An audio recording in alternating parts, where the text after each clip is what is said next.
সেখানে যাওয়ার পরে তাদেরকে প্রথমে বলা হয়, বাবা পকেটে টাকা আছে, আমাকে একটু ঘুষ দিয়ে যাও। এই জন্য সে তখন ঘুষও দিতে পারে না, তার ব্যবসায়িক একটা লাইসেন্স পায় না, এবং সে ব্যবসার মধ্যেও ঢুকতে পারে না।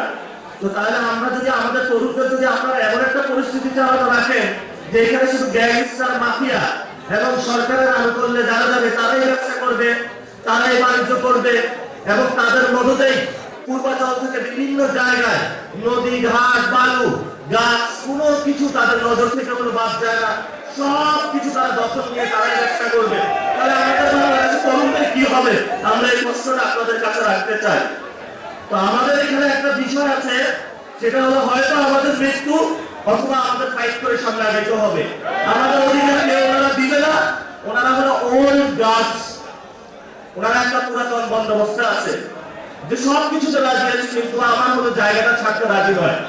ভাই আপনি আপনার জায়গায় থাকেন, কিন্তু 2 নাম্বারই করবেন না, গ্যাংস্টার মাফিয়াবাদী চাঁদাবাদী দুর্নীতি সন্ত্রাসী এই কাজগুলো করবেন না। যদি করেন তাহলে কিভাবে আপনাকে সাইজ করতে হয় আমরা সেটা অক্ষর অক্ষরে জানি। রোজা রমজান যাচ্ছে, বাংলাদেশে এখন একটাই পার্টি, সেটা হলো ইফতার পার্টি। আমরা মাঠে নামবো না, মাঠে নামতে নামতে আমরা ক্লান্ত, এবং সেখানে মাঠে নামার পরে আমাদের হসপিটালে ভর্তি হতে হয়।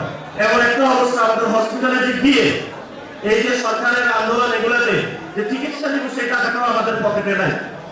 এমন পরিস্থিতিতে তরুণদের যদি আপনি এমন একটা জায়গায় নিয়ে যান যেখানে তাদের, যেটা শেখ হাসিনা নিয়ে গিয়েছিল, যে আমরা কথা বলতে পারি না, কথা বললে রাজাকার বইলা হলো জেলে নিয়ে যেত, নামাজ পড়লে শিবির বলে নিয়ে যেত, এবং আমরা চাইছি হলো চাকরি, ওই চাকরি দিতে হলো ছাত্রলীগের, চাকরি দিতে হলো যুবলীগের, আওয়ামী লীগের। আমরা কিন্তু খান খান করে দিচ্ছি হলো তার রাজত্ব, এখন হলো ইন্ডিয়া পালায় আছে। আমরা বলবো বাংলাদেশের সবচেয়ে জঘন্য একটা কর্মকাণ্ড শুরু হয়েছে, প্রশাসনের হলো দলীয় রূপ দেওয়া, এবং প্রশাসনে যেটা হচ্ছে বাংলাদেশ ব্যাংকে একজন সুইডেন ব্যবসায়ীকে এনে বসায় দিচ্ছে। দেখেন না আপনারা বিভিন্ন জায়গায় এই যে দুদক, যে দুদকের মধ্য দিয়ে কালো বিড়াল গুলো আপনারা ইতিহাস জানেন, বিভিন্ন জায়গায় দুর্নীতি করেছে, তাদেরকে ধরবে। সব গ্যাংস্টার এতদিন মালয়েশিয়া পালায় ছিল, থাইল্যান্ড পালায় ছিল, বিভিন্ন রাষ্ট্রে নেপালে পালায় ছিল, এগুলো সবগুলো এখন দেশের ভিতরে ঢুকছে। আমরা এই নতুন বাংলাদেশে তো তাদেরকে আসলে চাই না, কারণ আপনি যদি করতে হয় আপনি হেদায়েতের পথে আসতে হবে। যদি হেদায়েতের পথে না আসতে পারে, আমরা প্রতিদিন তাবলীগের পথে, আপনার তাবলীগের মতো করে আপনার ঘরে যাব, হেদায়েতের দাওয়াত দিব, আল্লাহর রাস্তায় চাঁদাবাজি বন্ধ করেন, আল্লাহর রাস্তায় দুর্নীতি বন্ধ করেন, আল্লাহর রাস্তায় আপনার সন্ত্রাসী কাজগুলো বন্ধ করেন। আমরা এখনো আপনাদেরকে ডাক দিয়ে যাচ্ছি, সংশোধনের সুযোগ দিচ্ছি।